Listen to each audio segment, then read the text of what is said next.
everyone, welcome back to my channel. Today we are opening box number 22. Let's start with Kiehls advent calendar.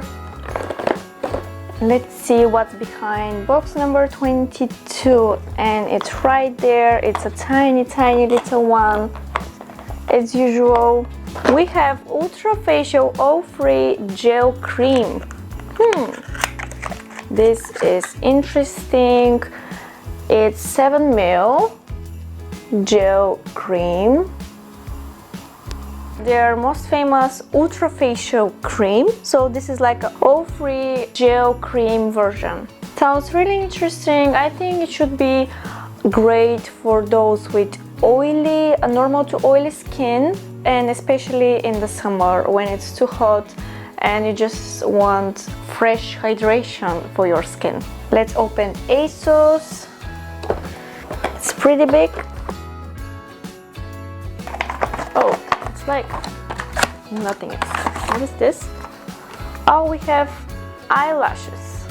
Okay, that's interesting.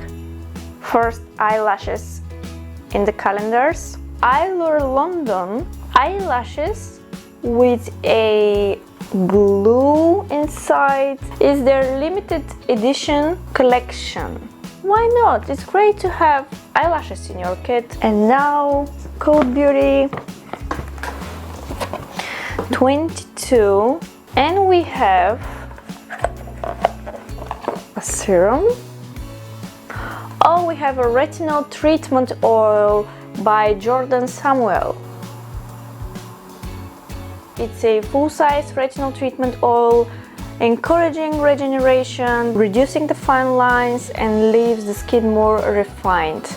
Really interesting product. Recently I purchased a retinol cream, which I haven't started yet, but it's great to have another option like a retinol treatment oil. We have eyelashes, retinol treatment oil, and a cream gel. I will go for the treatment for number 1, then the gel, and third for the eyelashes. Thank you for watching. If you like this video, don't forget to press the thumbs up, subscribe to my channel, and press the bell button for more content from me. See you tomorrow.